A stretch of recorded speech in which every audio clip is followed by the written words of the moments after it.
नमस्कार। आज हम बात करेंगे अटलांटिक ओशन फ्लोर रिलीफ की बात करेंगे। इससे पहले हमने ओशन के बारे में जानकारी ली थी और महासागर में कौन कौन से रिलीफ फीचर्स होते हैं, सब फीचर्स, मेन फीचर्स, उन सब की हमने विशद व्याख्या की थी। आज हम बात करेंगे केवल अटलांटिक महासागर के नितलीय उच्चावचों की चर्चा करेंगे। इसको हम कह सकते हैं नित्तल उच्चावच। और आपको बता दें, नित्तल उच्चावचों के दिखाने के लिए, इनको प्रदर्शित करने के लिए हमने हिप्सोमेट्रिक कर्व का प्रयोग किया था, जो हम पुरानी क्लास में पिछली कक्षा में देख चुके हैं इसको। अब हम केवल अटलांटिक ओशन की और अटलांटिक ओशन की सामान्य जानकारी भी हम लोग देख चुके हैं, फिर भी हम यहाँ पर थोड़ी सी चर्चा कर लेते हैं। अटलांटिक महासागर को सी ऑफ एटलस कहा जाता है। ये एटलस अफ्रीका में स्थित है, अफ्रीका के उत्तरी पश्चिमी भाग में स्थित है। और ये जो मान्यता है, ये किसकी मान्यता है? ग्रीक लोगों की, ग्रीक विद्वानों की मान्यता है कि अटलांटिक महासागर एटलस सी है। और ये जो अटलांटिक है, ये अटलांटिक ओल्ड दुनिया और नई दुनिया, न्यू वर्ल्ड को अलग करती है। न्यू वर्ल्ड और ओल्ड वर्ल्ड को अलग करता है। अटलांटिक महासागर नई दुनिया और पुरानी दुनिया को अलग करता है। यह सर्वाधिक कटा फटा है। क्या है ये? सर्वाधिक कटा फटा है। और जो भाग सर्वाधिक कटा फटा तट होता है वो अच्छे बंदरगाहों के लिए जाना जाता है। अच्छे बंदरगाह है, अच्छे बंदरगाहों के लिए जाना जाता है। इसलिए नॉर्थ अटलांटिक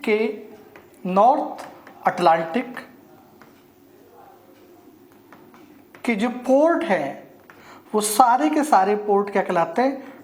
ट्रंप पोर्ट कहलाते हैं।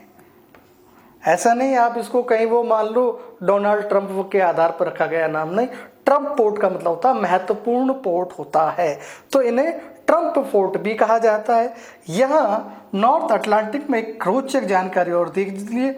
नॉर्थ अटलांटिक में ऊपरी भाग में आइसबर्ग का प्रभाव होता है।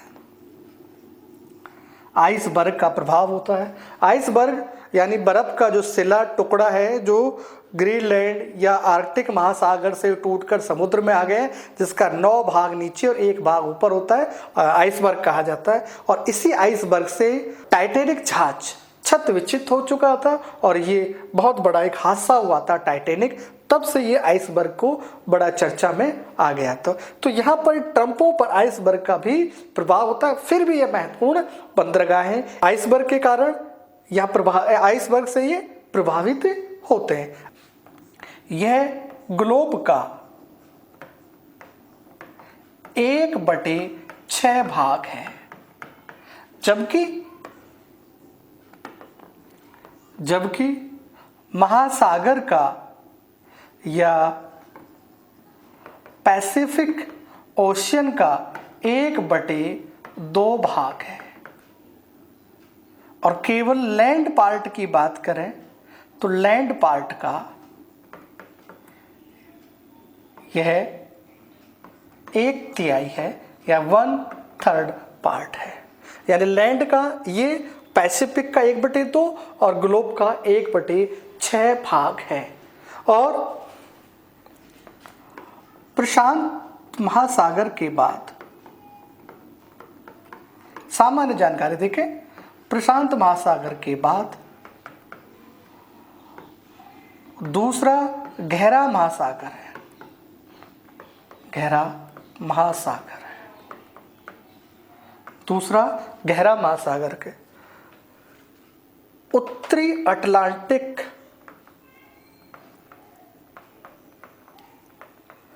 अटलांटिक के पूर्व में यूरोप और पश्चिम में अमेरिका, उत्तरी अमेरिका महाद्वीप है और दोनों ही विकसित महाद्वीप है।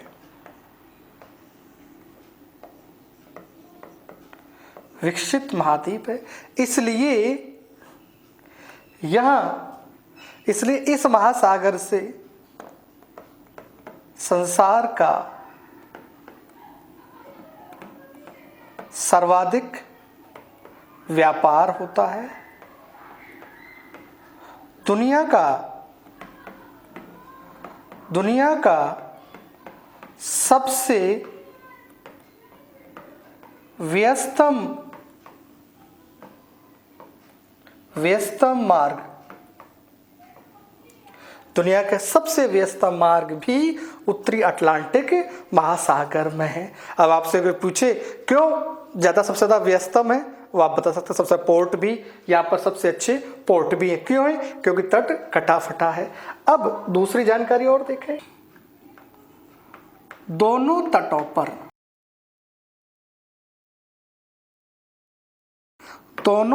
पर हर्सनियन एवं कैलोडियन क्रम की चट्टानें पाई जाती है। इसके दोनों तटों को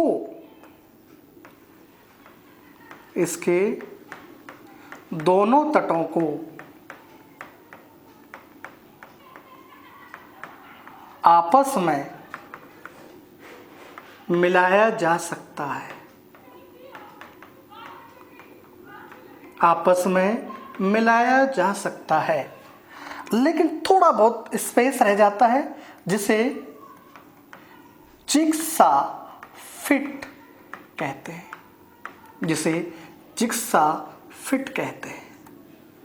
तो जिग्सा फिट दोनों तटों को, यानी आप अफ्रीका और दक्षिणी अमेरिका को मिलाया जा सकता है, यूरोप और उत्तरी अमेरिका के दोनों तटों को मिलाया जा सकता है। लगभग 400 से 600 किलोमीटर का फासला रहता है वर्तमान के आंकड़ों के अनुसार। तो फिर भी इस तटों को हम क्या कहते हैं, जो मिलाया जा सकता है उसे जिग्सा फिट। इस महासागर का जो निर्माण है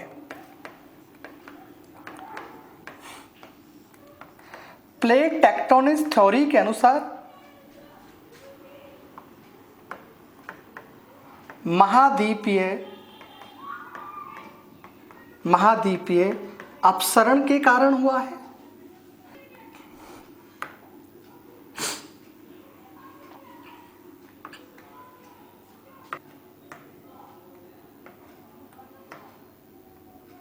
देखिए, ये इसकी बाउंड्री है।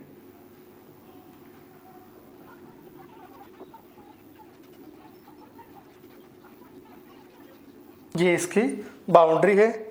दक्षिण में 60 डिग्री साउथ अक्षांश है और यहाँ पूर्व में 20 डिग्री ईस्ट है, जो कि हिंद महासागर और प्रशांत महासागर को अलग करती है।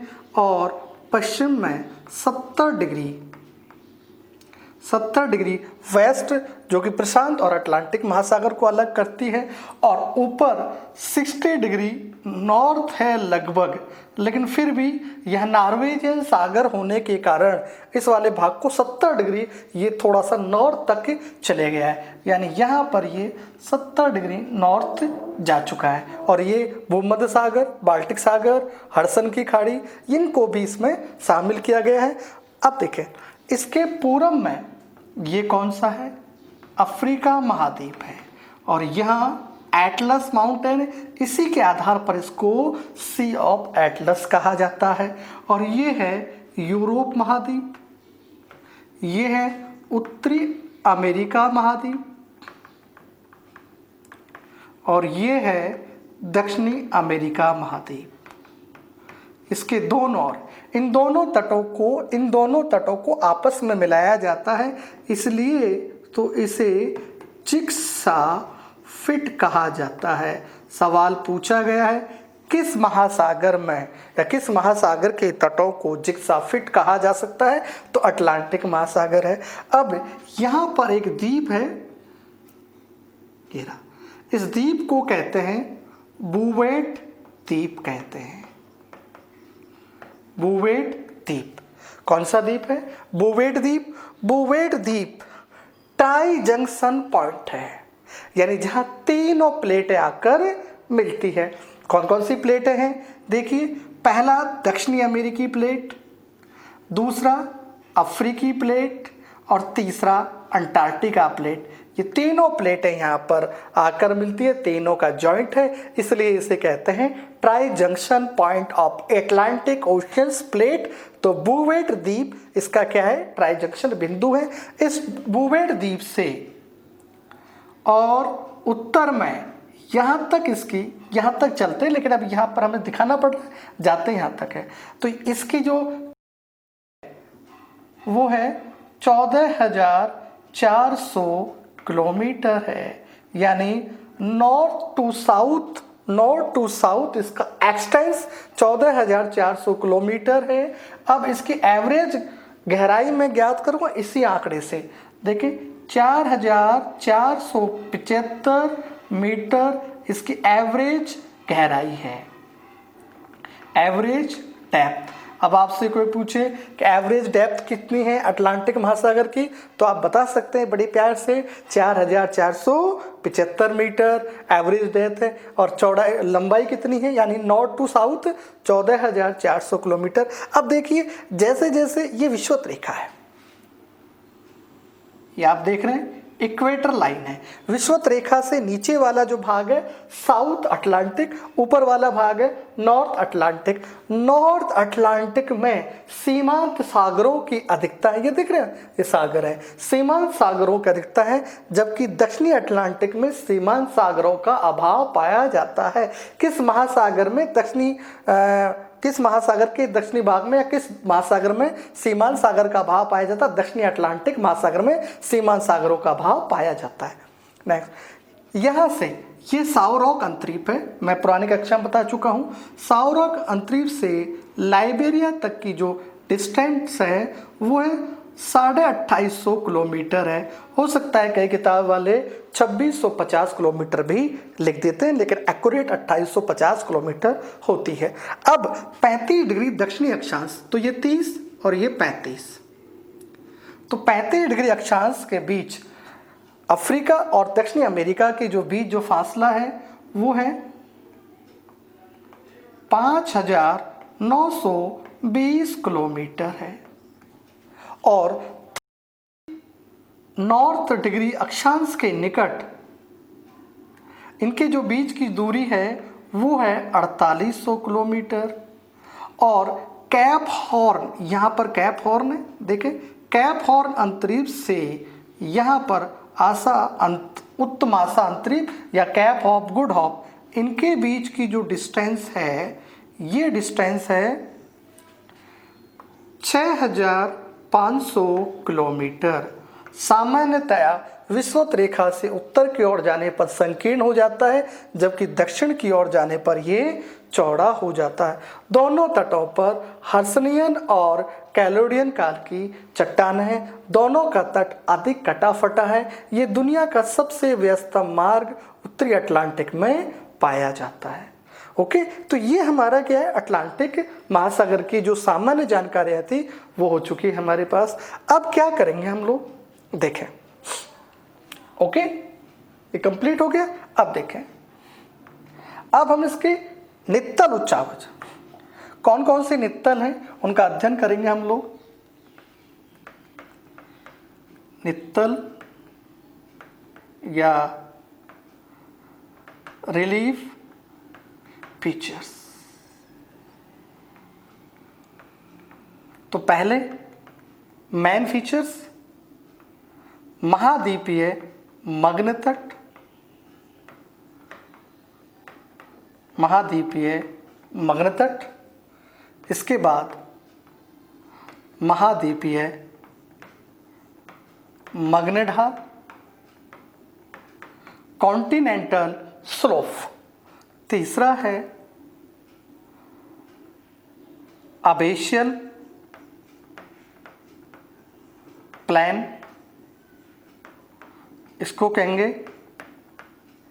गंभीर सागरीय मैदान। चौथा गर्त। ये बेसिक 4 फीचर्स होते हैं, लेकिन इसमें 5वां जो फीचर्स है वो है कटक, रिज। और रिज है मध्य अटलांटिक कटक, मध्य अटलांटिक कटक, मध्य अटलांटिक कटक इसका मेन फीचर्स है इसमें। और सब जो फीचर है उनमें राइज, सी माउंट, सीमांत सागर, शी, बे, गल्फ, स्ट्रेट आदि, इनका हम क्या करेंगे? अध्ययन करेंगे। तो अब हम पहले महाद्वीपीय मग्न तट का अध्ययन करेंगे, फिर मग्न ढाल का, फिर प्लान का, गर्त का। हो सकता है अकॉर्डिंग क्रम हो सकता है चेंज हो जाए। अब हम उनका अध्ययन करेंगे।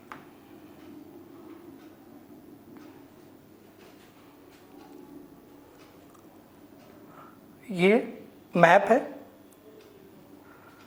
ओशन सैटेलाइट इमेजरी है, इसमें हम लोग देखेंगे महाद्वीपीय मग्न तट, महाद्वीपीय मग्न तट। यदि ये पूछा जाए कि सबसे गहरा कौन सा पार्ट है इसका, अटलांटिक महासागर का, तो सबसे गहरा पार्ट कौन सा? मिलावाकी डीप। अब मिलावाकी डीप आता है प्रोटोरिको ट्रेंच में आता है। डीप पूछा जाए तो मिलावाकी ट्रेंच आए तो प्रोटोरिका। और सबसे ऊंचा जो पार्ट है इसका है पीको आइलैंड है, जो कि ओजोर्स द्वीप समूह का भाग है। ठीक है, उसके हम आगे चर्चा करेंगे। अब देखें, ये जो मैप है इसमें सारी चीजें आपको दिखाई दे रही है, हम उनका एक एक करके वर्णन करेंगे। तो सबसे पहला है महाद्वीपीय मग्न तट। तो महाद्वीपीय मग्न तट कौन से होते हैं? वह महाद्वीपीय भाग जो समुद्र में जलमग्न हो गया, डूब गया है, वो क्या कहलाता है? महाद्वीपीय मग्न तट। ये जो बाउंड्री आप देख रहे हैं, ये इस तरह की जो बाउंड्री है,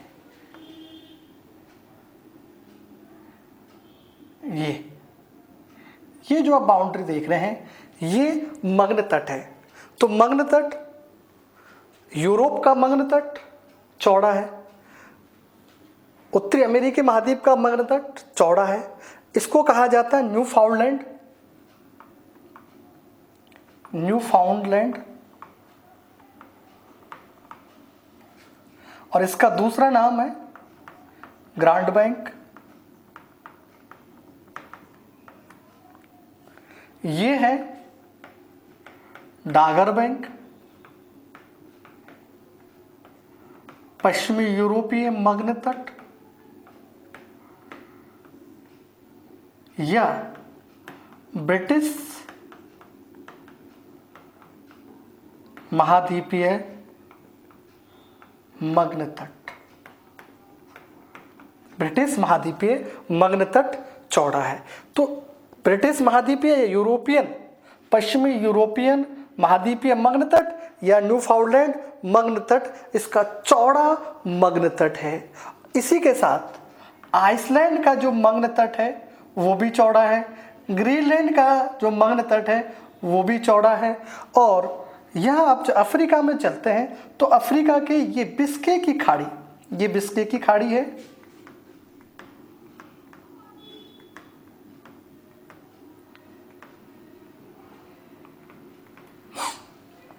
बिस्के की खाड़ी से लेकर यहां तक का जो तट है, ये कह सकते हैं हम लोग कैप ऑफ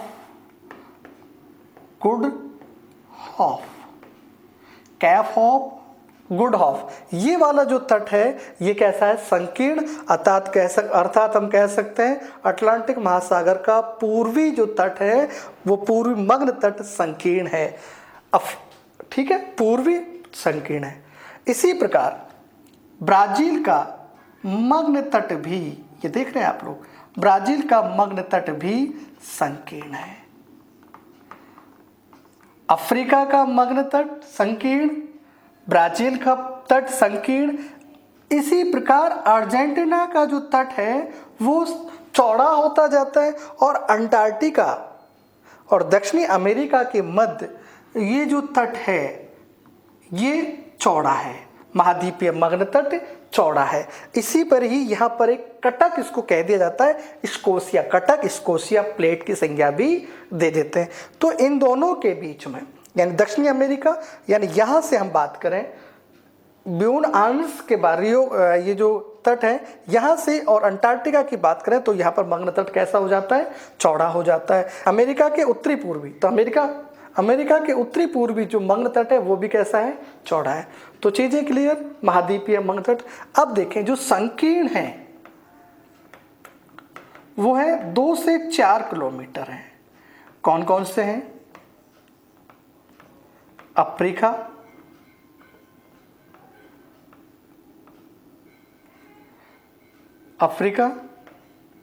तट, ब्राजील तट, और चौड़े कौन से हैं?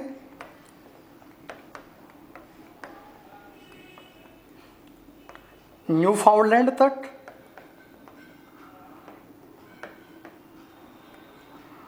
और डागर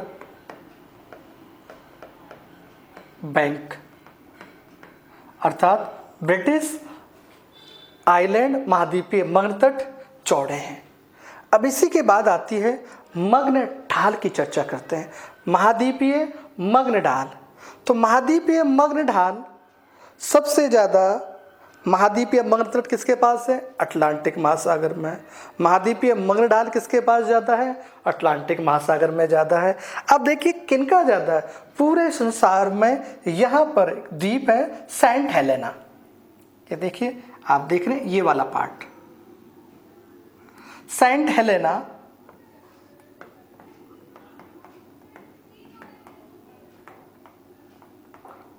हेलेना आइलैंड का जो मग्न ढाल है वो है 40 डिग्री है। इसी प्रकार अब किस किस का ज़्यादा है? तो सबसे ज़्यादा किसका है? सेंट हेलेना का मग्न ढाल। देखिए ये जो आप देख रहे हैं ये वाला जो पार्ट्स है ये ढाल है, सफ़ेद नहीं, इसके किनारे वाले जो है वो ढाल है। ढाल कैसे होंगे? पुराने आप वीडियो देखें उसमें ये वाला जो भाग होता है ये मग्न तट है, और ये नीचे इस तरह झुका होता है वो होता है ये वाला मग्न ढाल होता है। और यहाँ जब अवसाद जमा हो जाता है तो क्या होता है? रिज होता है।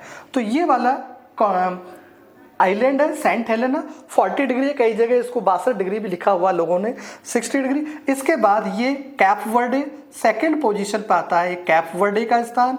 इसके बाद यहाँ पर आता है ये कनारी द्वीप आता है। इसके बाद यहाँ पर आता है मंडारी द्वीप आता है। इसके बाद यहाँ ओजोर्स आता है, ओजोर्स समूह है, ओजोर्स आता है, ओजोर्स किसका आता है? ओजोर्स का नंबर आता है, ओजोर्स आता है। तो ये हो गया आपका कैप वर्डे,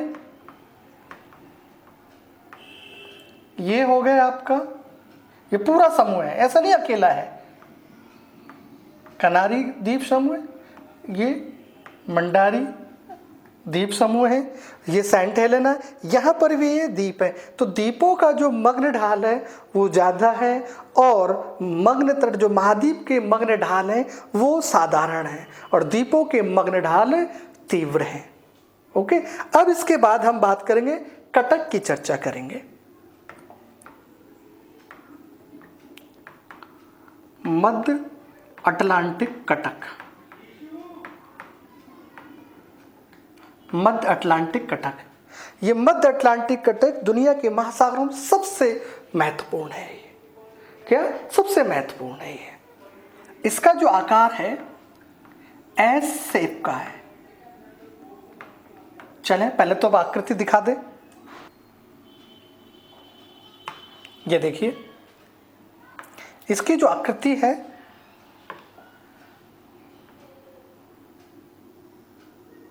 एस आकार की है। कैसी है इसकी आकृति? एस आकार की है। अब मध्य अटलांटिक कटक का निर्माण कैसे हुआ ये भी देखें हम लोग। पहले हम लोग हिस्ट्री इसकी देख लेते हैं। वैगनर महोदय के अनुसार जुरासिक काल में पहले यूरोप और अमेरिका अलग हुए और यूरोप से अमेरिका पश्चिम की ओर जाने लगा। उसके कुछ समय बाद, कई वर्षों बाद, अफ्रीका से दक्षिणी अमेरिका पश्चिम की ओर जाने लगा। वैगनर महोदय ने कहा था कि ज्वारीय बल के कारण ही अफ्रीका और यूरोप से अमेरिकी महाद्वीप अलग हुए हैं। ठीक है, प्लेट अलग हुए जिसके कारण अटलांटिक महासागर का निर्माण हुआ है। और जैसे अलग हुए हैं वैसे ही कटक का निर्माण हो गया है। अब यदि आपसे एक सवाल पूछा जाए, बहुत बार सवाल पूछा गया है, किताबें खंगालते हैं मिलता नहीं है, तो सवाल पूछा गया है कि मध्य अटलांटिक कटक का निर्माण किस युग में हुआ है, तो आप आराम से दे सकते हैं जवाब, जुरासिक एज में दे सकते हैं। जुरासिक में इसका निर्माण हुआ है। जुरासिक के बाद आता है आपका क्रेटासियस। तो क्रेटासियस में यहाँ इनका निर्माण हुआ है, यानी इन सागरों का निर्माण हुआ है। और आपके हिंद महासागर में भी क्रेटासियस की घटना देखी जा सकती है। तो जुरासिक काल में इसका निर्माण हो गया है। अब हम बात करें कि कब निर्माण हुआ, और भी देखें इन कटकों का निर्माण। ये जो कटक है, इन कटकों का निर्माण 300 मिलियन ईयर पूर्व हो चुका है। यानी इनका निर्माण कब प्रारंभ हो चुका था? 300 मिलियन वर्ष पूर्व हो चुका था इनका निर्माण। अब कैसे हुआ? प्लेट टेक्टोनिक्स की थ्योरी हम पढ़ेंगे। According to PTT, plate tectonics theory के अनुसार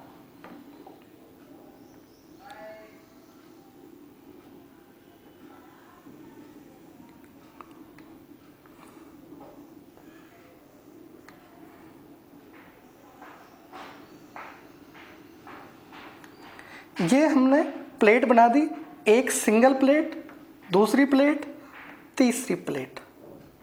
हैरी हेस के अनुसार ये सागर वाली प्लेट है। तो सागर की प्लेट है तो उसमें नित्तल प्रसरण हुआ। नित्तल प्रसरण होने के कारण कटक का निर्माण हुआ। लेकिन हम प्लेट टेक्टोनिक्स थ्योरी देख रहे हैं, तो इसका क्या हुआ? अपसरण। अपसरण का मतलब डाइवर्जेंट, यानी एक दूसरे से दूर जाने लगी। और एक दूसरे से दूर जाने लगी तो अपसरण हुआ। ये क्या हो गया? खिंचाव हो गया, तनाव हो गया। और आपको पता है खिंचाव और तनाव से इस स्थान पर भ्रंश का निर्माण भी होता है।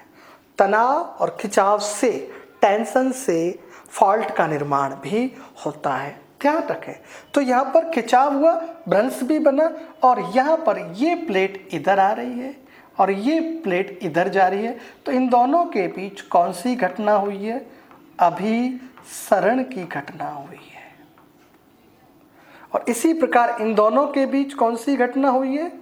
अभिसरण की घटना हुई है।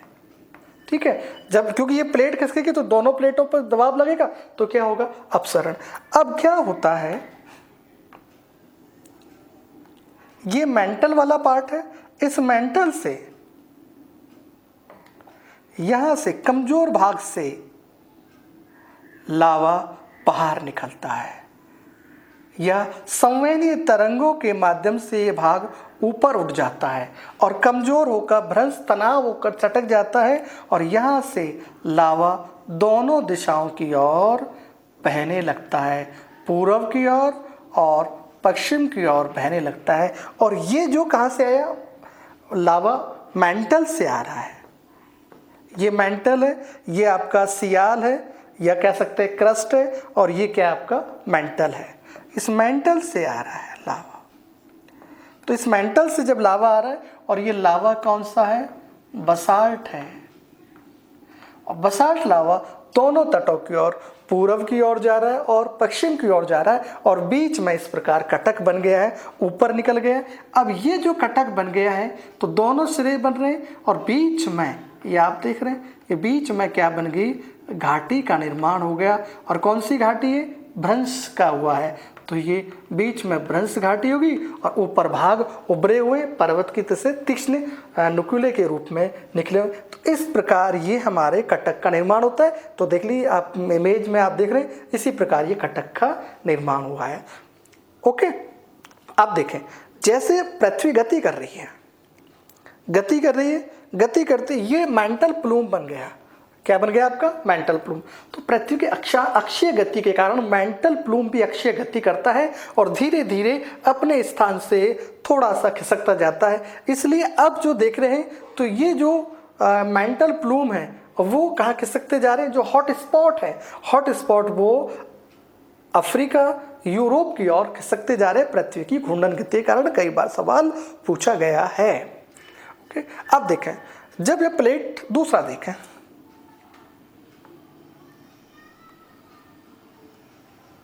ये प्लेट है तो यहां पर कटक का निर्माण हो गया। अब ये प्लेट थोड़ी सी इधर भी खिसक जाती है और ये कटक यहां पे आ जाता है। ये कटक दोनों, और ये खिसक रही है, अक्षीय गति के कारण खिसक रही है। तो इनके बीच में अगल बगल खिसकाव होने के कारण यहां पर रूपांतरित भ्रंश का निर्माण होता है। रूपांतरित भ्रंश, ट्रांसफॉर्म फॉल्ट का निर्माण होता है। समझें, ये हमारे पास प्लेट है। अब प्लेट का अपसरण हो रहा है तो ये दोनों वाइट कलर की जो हमारे पास, ये भी कटक है, ये भी कटक है। अब ये कटक एक ही है और बीच में दोनों के क्या है, भ्रंश है। अब दोनों में क्या होता है, गति होती है। गति होने या दोनों प्लेटों में जब गति होती है तो अगल बगल से वो खिसक जाते हैं। जब अगल बगल से खिसक जाते हैं तो उनके बीच बनने वाली, प्लेटों के बीच बनने वाली जो गति है, जो स्थिति बनती है, जो संचलन होता है, उसको कहते हैं रूपांतरित गति कहते हैं। और उस रूपांतरित गति के कारण क्या बनता है, रूपांतरित भ्रंश बनता है, ट्रांसफॉर्म फॉल्ट बनता है। चीजें क्लियर। तो ट्रांसफॉर्म की घटना भी यहाँ पर देखी, यानी रूपांतरित भ्रंश भी देखे जाते हैं। इसकी जो औसत गहराई है, अब देखें बात करें, इसकी जो औसत गहराई है लगभग 4000, यानी ये समुद्र तल से लगभग 2000 मीटर की गहराई पर है। इसका जो भाग है, यानी ये जो नुकीला भाग है वो समुद्र तल से 2000 मीटर की गहराई पर है लगभग, जबकि सी फ्लोर से इसकी ऊंचाई कितनी है, 4000 मीटर से भी अधिक है, 4000 मीटर। तो ये जो कटक है ये अधिकांशतः सागर में जलमग्न है। क्या है, सागर में जलमग्न है। यदि इसको पर्वत श्रृंखला में हम शामिल करें तो दुनिया की सबसे लंबी पर्वत श्रृंखला है मध्य अटलांटिक कटक। लेकिन कुछ कटक क्या है, सी लेवल से ऊपर आ गए तो क्या बन गया, द्वीप। तो ये वाला जो है आइसलैंड, क्या है ये, आइसलैंड है। ये आइसलैंड किसका उदाहरण है, मध्य अटलांटिक कटक का उदाहरण है। अब मैं आपको ले चलता हूँ उस कटक के क्या क्या नाम रखते हैं वो देखेंगे। और तो यहाँ से स्टार्ट बुवेट, ये है बुवेट से लेकर यहाँ पर द्वीप का निर्माण हो गया। इस द्वीप के सारे अब देखिए यहाँ पर ज्वालामुखी क्रिया घटना हो रही है। इस द्वीप के सारे सी माउंट का निर्माण भी हो चुका है। हम पुराने कक्षा में देखिए सी माउंट का निर्माण कैसे हुआ, हमने पूरी व्याख्या की है। तो सी माउंट की भी हम चर्चा करेंगे, पहले कटक देखेंगे। तो इस कटक के सारे, इस वाले, ये है आपकी विषुवत रेखा। देखें ये वाला जो देख रहे हैं आप, ये विषुवत रेखा मैं बना देता हूँ। ये विषुवत रेखा है। इस विषुवत रेखा से ऊपर वाला जो भाग है उसको कहते हैं डॉल्फिन, और नीचे वाला जो भाग है इसको कहते हैं चैलेंजर कटक। नीचे वाले भाग को चैलेंजर कटक और ऊपर वाले भाग के कटक को डॉल्फिन कटक। तो विषुवत रेखा और इक्वेटर करंट कटक को दो भागों में डिवाइड करती है। कौन कौन से भाग, डॉल्फिन और चैलेंजर। तो ऊपर डॉल्फिन है, नीचे चैलेंजर है। इस डॉल्फिन में कई प्रकार के कटक बन जाते हैं। तो सबसे पहले हम यहाँ बात करें, ये कटक इससे अलग हो गया है 40 डिग्री अक्षांश से ऊपर, नॉर्थ से लेकर 50 डिग्री। तो मैं इसको कलर थोड़ा सा चेंज कर लेता हूँ। तो ये जो कटक देख रहे हैं आप लोग, ये जो कटक बन गया है, ये वाला कटक, इसको बोलते हैं रॉकिल कटक। रॉकल कटक, रॉकल कटक कहते हैं। अब देखें, जुरासिक काल की घटना के बाद ट्रायसिक घटना में, यानी जुरासिक के बाद ट्रायसिक की जैसी घटना है, उससे पहले ये जो पठार है, रॉकिल पठार भी कहते हैं इसे, ध्यान देना। ये रॉकल पठार, और रॉकल पठार किसके साथ था? ग्रीनलैंड के साथ जुड़ा हुआ था। तो रॉकल कटक अलग हुआ। इस रॉकल कटक पर ही एक द्वीप है जिसको कहते हैं रॉकल आइलैंड। ये रॉकल आइलैंड पर ब्रिटिश का कब्जा है, ब्रिटेन का कब्जा है। तो ये कौन सा हो गया? रॉकल कटक। इसी के साथ दूसरी शाखा इधर निकल गई जो कि रिग्जोविक तक चली गई है, ये वाली। तो रिग्जोविक तक चली गई है, तो इस कटक को कहते हैं रिक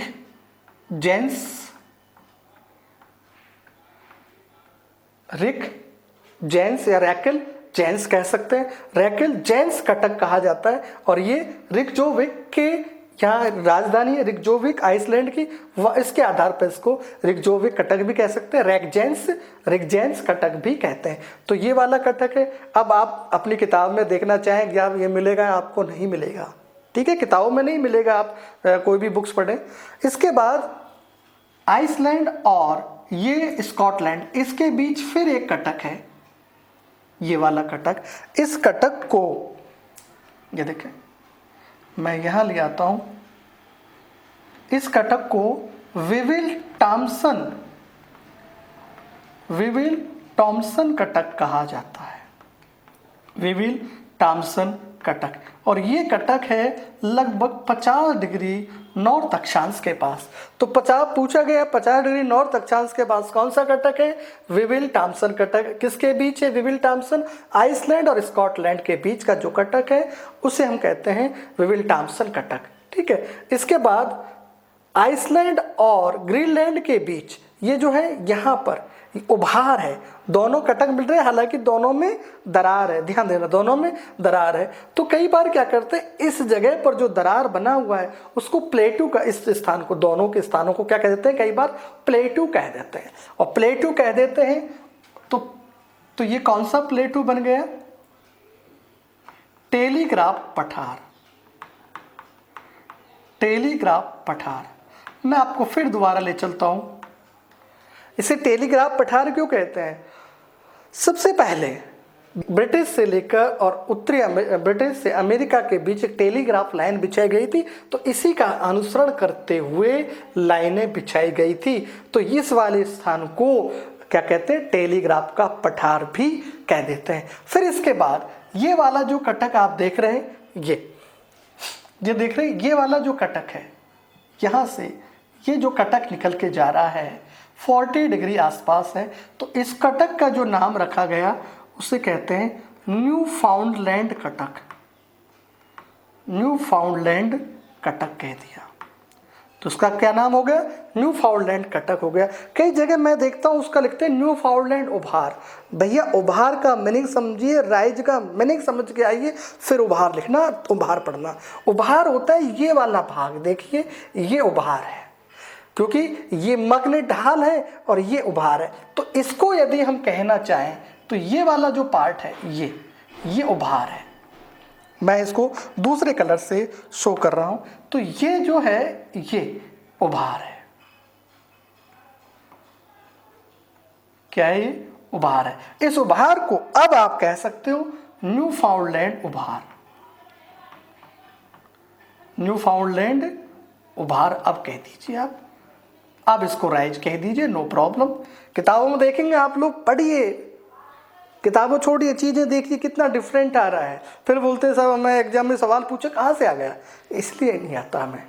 तो ये न्यूफाउंडलैंड उभार ये है, ये आपका कटक है, न्यूफाउंडलैंड कटक है, और ये उभार है क्योंकि न्यूफाउंडलैंड के सारे सारे तो न्यूफाउंडलैंड उभार है।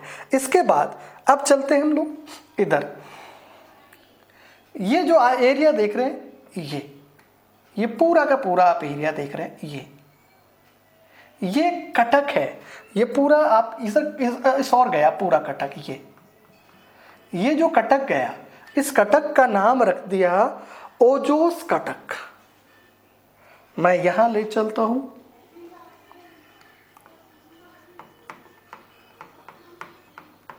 क्या नाम रख दिया इसका? ओजोर्स कटक है। ओजोर्स कटक, इस ओजोर्स कटक पर, इस ओजोर्स कटक यहां, इस ओजोर्स कटक पर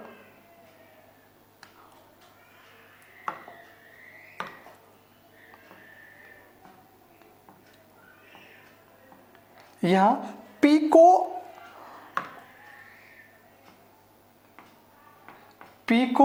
आइलैंड है, और जो किसका है ये भाग?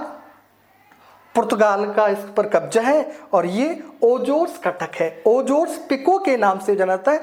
लगभग यह 9000 मीटर ऊंचा है, ये मतलब सी बॉटम लेवल से, या 27,000 फीट, और सागर लेवल से यदि पूछा जाए इसकी ऊंचाई तो 213.36 मीटर ऊंचा है। तो 213.36 मीटर सी लेवल से ऊंचा है। लेकिन बॉटम से सबसे ऊंचा पार्ट कौन सा है? पीको आइलैंड ओजोर्स का। इसके बाद हम नीचे की ओर चलते, इधर वाला हो गया आपका न्यूफाउंडलैंड, इधर हो गया आपका रॉकल रिगजेंस, और ये हो गया आपका विविल टॉमसन, और ये हो गया टेलीग्राफ पठार हो गया। अब आते हैं थोड़ा सा नीचे आते हैं, नीचे आने के बाद ये देखें यहाँ पर सिएरा लियोन, ये जो सिएरा लियोन है, तो यहाँ एक कटक और बन गया, उसका नाम है सिएरा लियोन। सिएरा लियोन कटक है। तो इसके विषुवत रेखा से ऊपर पश्चिम की ओर मध्य अटलांटिक कटक के वहाँ सिएरा लियोन है, सिएरा लियोन की तरफ जाता है। इसके बाद यहाँ पर आप चलते हैं, ये जो आप कटक देख रहे हैं, ये वाला जो कटक है, ये जो कटक है इसको हम कहते हैं, ये पूरा देखें, ये वाला, ये पूरा वाला, ये जो कटक इधर जा रहा है, इस कटक का नाम कहते हैं गुआना कटक। ये हो गया गुआना कटक। तो ये वाला विषुवत रेखा से गुआना खाड़ी की ओर जाने वाला जो कटक है, ये गुआना कटक हो गया। इसके बाद यहाँ पर अंगोला की तरफ जाने वाला ये जो कटक है, इस कटक को कहते हैं वाल्विस कटक। वाल्विस कटक, ये भी लगभग 30 से 40 डिग्री के बीच में है ये वाला। तो ये वाला जो कटक है, ये कौन सा कटक हो गया हमारा? वाल्विस कटक है। वाल्विस कटक के पास भी एक गर्त है घेरा, जिसकी हम बात करेंगे अभी आगे जाके। तो ये हो गया वाल्विस कटक। इसके बाद नीचे ये छोटे छोटे द्वीप हैं, ये भी देखें, इसके ऊपर जो अधिकार है हेलेना द्वीप का अधिकार है। हेलेना यहाँ पर है, अभी देखा ना आपने पुराने वेब में, छोटे छोटे ये सी माउंट है। आगे चर्चा करेंगे हम लोग अगले वाले में। इसके बाद इसके पश्चिम में हम जब जाते हैं तो ये वाला जो कटक है, इस कटक का नाम रख दिया स्कोशिया कटक। तो ये कौन सा हो गया? स्कोशिया कटक हो गया। स्कोशिया कटक हो गया। और प्लेट का नाम भी क्या है? स्कोशिया प्लेट है, तो ये स्कोशिया हो गया। यहाँ पर कौन कौन से द्वीप है वो भी हम देखेंगे। इसके बाद जैसे ही और जाते हैं तो ये वाला जो कटक आप लोग मैप में देख रहे हैं, इसका नाम है, इसको थोड़ा सा कलर में चेंज कर देता हूं, रियो ग्रांडो कटक। तो क्या नाम हो गया इसका? रियो ग्रांडो कटक हो गया, ये वाला जो भाग है। इसके बाद ब्राज़ील की तरफ जाते हैं, ये देखिए ब्राज़ील की तरफ जा रहे हैं ये, तो यहाँ पर ये कटक दिख रहे हैं आपको। तो इस कटक को कह देते हैं पारा उभार। पारा उभार या पारा कटक कह देते हैं। तो उभार कौन सा है? ये दो देख रहे हैं, ये वाला जो पार्ट्स है ये हो गया आपका उभार, और ये जो आप देख रहे हैं तो ये हो गया कटक। तो पारा कटक है और इसके निकट है वो पारा उभार है, और इसके बाद ये वाला भी उभार है, और यहाँ पर आप देख रहे हैं ये वाला जो पार्ट है इसको कहते हैं एंटिलीज कटक। एंटिलीज कटक है। तो कौन सा कटक हो गया? ये एंटिलीज कटक हो गया। अब ये एंटिलीज कटक हो गए, तो इस प्रकार हमारे यहाँ कटक कंप्लीट होते हैं। अब कटक के बाद क्या क्या चीज है वो हम देखेंगे।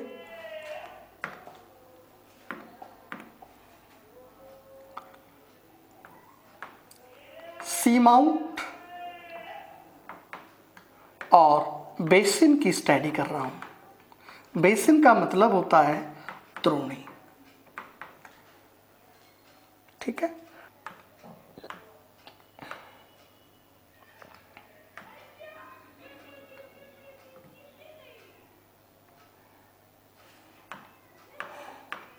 सी माउंट और कटक।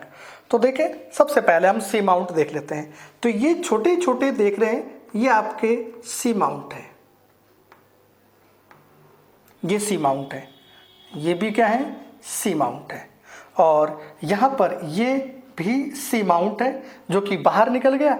अब ये वाला जो है ये कैप वर्डे पूरा द्वीप समूह है, कटक भी कह सकते हैं, कैप वर्डे द्वीप समूह है ये। इसके बाद ये भी सी माउंट है, ये इस प्रकार ये आप पूरा ग्रुप देखें तो ये सी माउंट है ये वाला। तो ये कनारी का है, और ऊपर जो है सी माउंट छोटे छोटे मंडारिन है, और ये आप देख रहे हैं ये ओजोर सी माउंट है जो कि क्या हो गया? कटक भी है, और यह छोटे छोटे माउंट है। और भी यहाँ देखें, ये भी छोटे छोटे सी माउंट है, ये भी छोटे छोटे सी माउंट है, ये भी सी माउंट है, ये भी सी माउंट है, ये छोटे छोटे सी माउंट है। अब हम द्वीप के भी चर्चा कर लें, द्वीप आगे लिखूंगा। सी माउंट। बेसिन कौन कौन सी बेसिन है? तो बेसिन क्या होता है?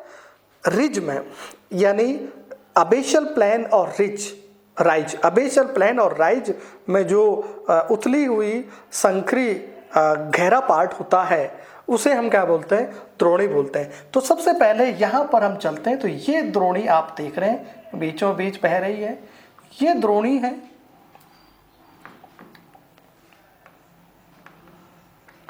लैब्राडोर द्रोणी, लैब्राडोर द्रोणी कौन सी होगी? लैब्राडोर द्रोणी। इसके बाद ये आप जो थोड़ा सा ब्राउन कलर में देख रहे हैं ये वाला, इस द्रोणी को कहते हैं उत्तरी अमेरिकन द्रोणी। इस वाले पार्ट को, इसको हैट्रस द्रोणी, हैट्रस द्रोणी।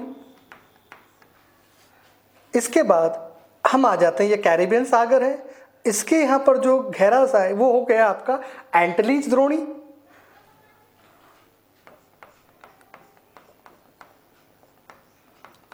एंटिलीज द्रोणी।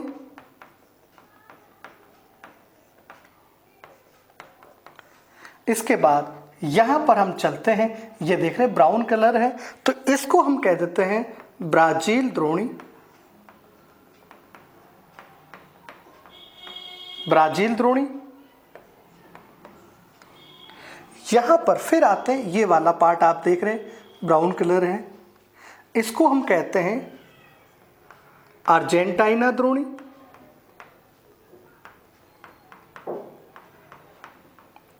अर्जेंटीना द्रोणी। अब इसके बाद उधर वाले भाग पे चलते हैं, यहां पर जो आप देख रहे हैं ये वाला, ये स्पेन के निकट है, तो बिस्के और स्पेन के निकट है, ये फ्रांस स्पेन, तो इसको हम स्पेन किसके निकट है? स्पेन के निकट है, तो इसको कह देते हैं स्पेनिश द्रोणी। स्पेनिश द्रोणी। और इसके बाद अगला जो है यहाँ आप आते हैं ये वाला। तो द्वीप कौन से हैं यहाँ पर? कनारी द्वीप है। तो दो प्रकार की द्रोणी, उत्तर में भी है और उसके दक्षिण में भी है, सर्किल टाइप में हो जाती है। तब इसको कहते हैं हम लोग कनारी द्रोणी, कनारी बेसिन या कनारी द्रोणी कह देते हैं। इसके बाद अब आगे चलते हैं। तो यहां पर देखें ये वाली जो द्रोणी बन गई, तो इस द्रोणी को कह देते हैं गुआना द्रोणी। और यहां और देख रहे हैं ये वाला, यह अंगोला है, तो इसको कह देते हैं, अंगोला देश है तो इसको कह देते हैं अंगोला द्रोणी। इसके बाद यहां पर ये द्रोणी है, इस द्रोणी को कह देते हैं कैप द्रोणी। अब कुछ लोग क्या करते हैं, इसको यहाँ पर अगुलास को भी इसमें शामिल कर लेते हैं, अगुलास द्रोणी, जबकि अगुलास द्रोणी हिंद महासागर में आती है क्योंकि ये कटक है और ये भी कटक है। इस कटक का आगे नाम रखेंगे ये वाला तो हो गया अटलांटिक इंडियन ओशियन कटक, और इस और है तो इसको रखेंगे Antarctica Atlantic Cuttack, Indian Atlantic Cuttack, और इसका जो नाम हो गया अंटार्कटिका अटलांटिक कटक, नीचे वाला भाग है। और ये आपकी अर्जेंटीना द्रोणी। तो इस प्रकार ये कनारी द्रोणी, गुआना द्रोणी, अंगोला द्रोणी और कैप द्रोणी हो गई है। द्रोणी के बाद अब हम बात करना चाहते हैं, इसी के साथ में गर्त और देखेंगे। हाँ, ये आप जो देख रहे हैं, मैं वहाँ पर यहाँ आप देख रहे हैं ये बीच बीच में लाइन है, मैं उसकी चर्चा कर चुका हूँ। फ्रैक्चर जोन है, क्या है ये? फ्रैक्चर जोन है, भ्रंश क्षेत्र है। अब कौन कौन से भ्रंश क्षेत्र हैं देखिए, 40 डिग्री नॉर्थ पर गिब्स फ्रैक्चर जोन है। इसके बाद 32 डिग्री अक्षांश पर, उत्तरी अक्षांश पर ओशियनोग्राफिक फ्रैक्चर जोन है, ओशियनोग्राफिक फ्रैक्चर जोन है। और 30 डिग्री पर अटलांटिक फ्रैक्चर जोन है। इसके बाद 10 डिग्री पर जो फ्रैक्चर जोन है केन फ्रैक्चर जोन है। और 0 डिग्री पर, यहाँ पर 0 डिग्री है, इस 0 डिग्री पर रोमांस ट्रेंच है, रोमांस फ्रैक्चर जोन है। कौन सा हो गया? Romance fracture zone. तो गिब्स, ओशियनोग्राफी, अटलांटिक, केन, रोमांस ट्रेंच है। तो ये 0 डिग्री पर रेंज है। तो यहाँ पर फ्रैक्चर जोन, बहुत सारे फ्रैक्चर जोन है, लेकिन मुख्य जो है उनकी हम यहाँ पर चर्चा कर रहे हैं। तो ये क्या हो गया? हमारे फ्रैक्चर जोन है। अब यहाँ पर कौन कौन से करते हैं वो भी हम देखेंगे। अबेशियल प्लेन, ध्यान देना, अबेशियल प्लेन का यहाँ पर लगभग अभाव है। थोड़ा सा बहुत अबेशियल जो प्लेन है यहाँ पर, क्या अबेशियल प्लेन देख सकते हैं आप। इसके बाद और जगह अबेशियल प्लेन का पूरी तरह से यहाँ पर अभाव है, केवल यहाँ अबेशियल प्लेन देख सकते हैं, क्योंकि अबेशियल प्लेन को सबसे भाग में अटलांटिक ने 2 भागों में बांट दिया है। अब आते हैं हम लोग द्वीप।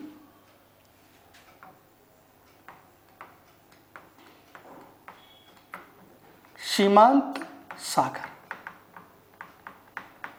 द्वीप और सीमांत सागर।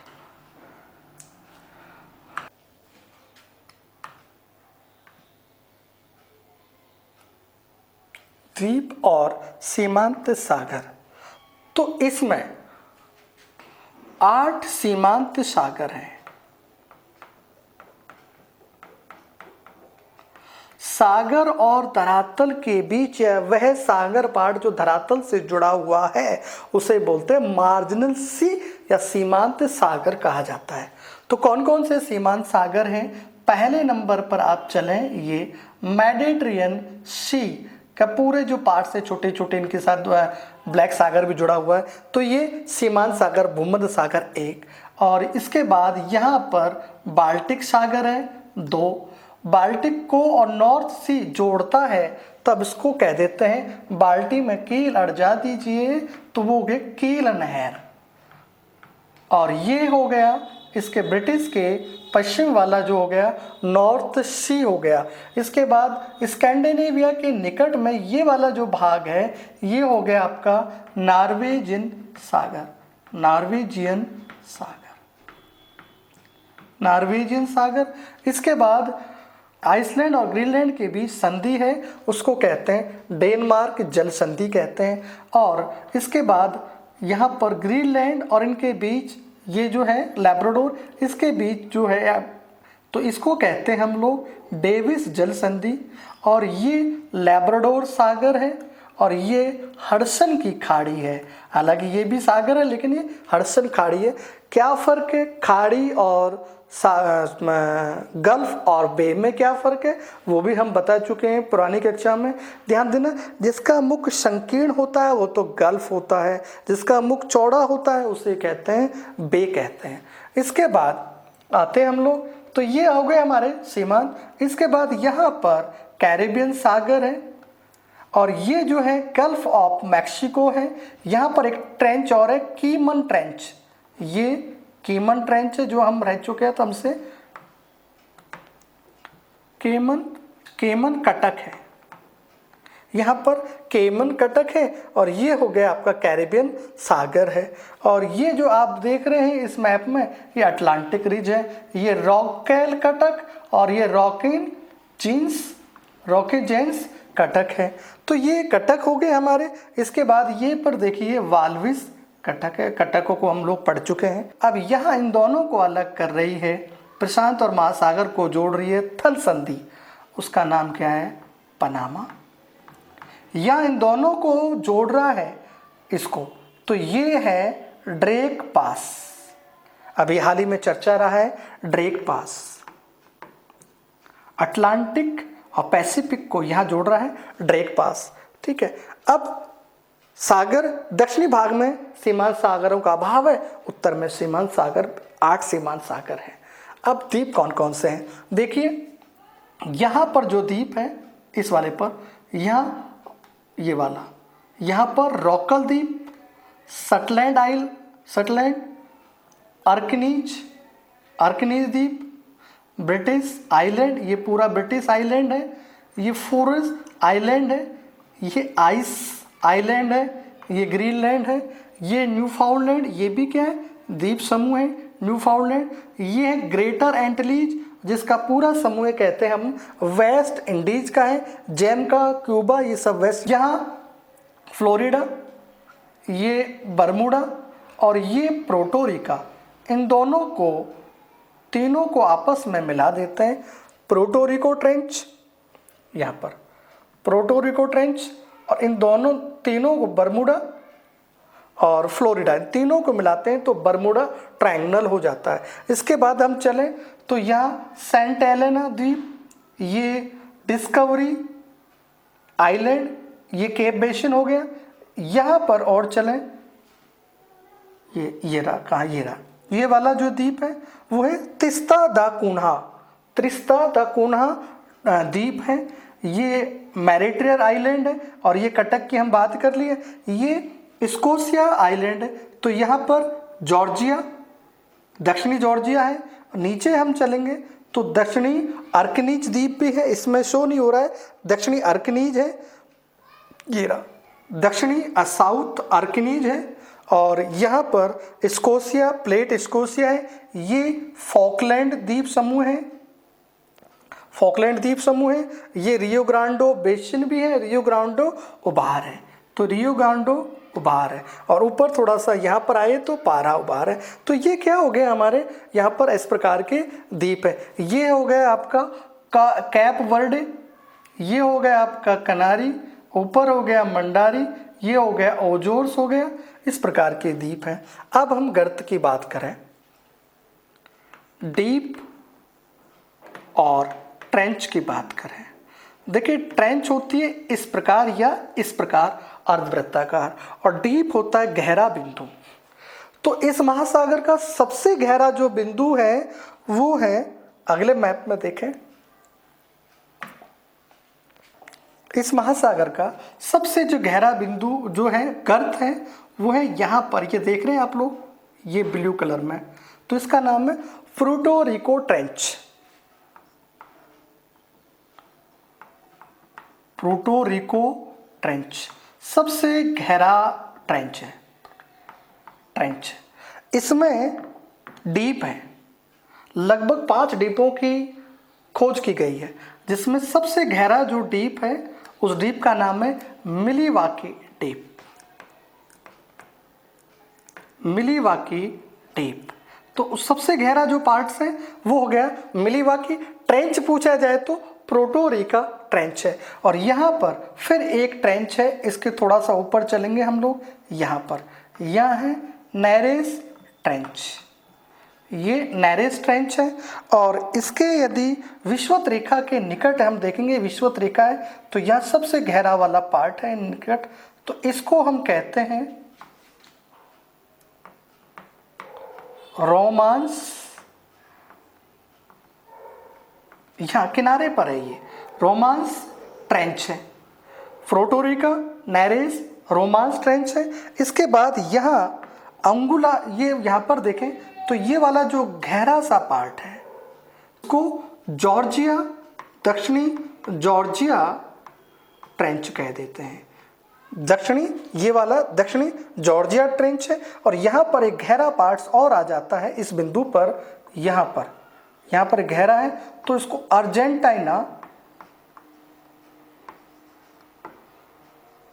अर्जेंटीना द्रोणी कहते हैं। इसके बाद यहाँ पर भी एक कटक है, उस कटक का नाम है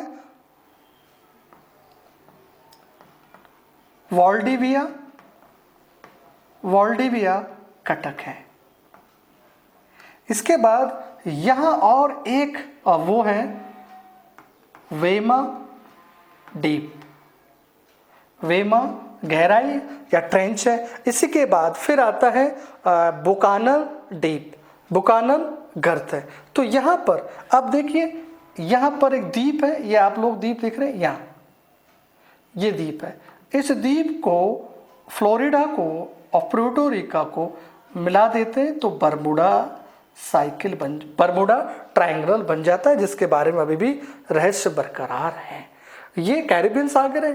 तो इस प्रकार हमारे पास क्या हो गया, ट्रेंच भी हो गए, आइलैंड भी हो गए, सी माउंट भी हो गए, गर्त भी हो गए, और अबेशियल प्लेन, मग्न ढाल, मग्न तट हो गया। चीज़ें क्लियर। तो अब तक सबसे ज़्यादा यदि किसी महासागर की खोज की गई है तो वो कौन है, अटलांटिक महासागर है।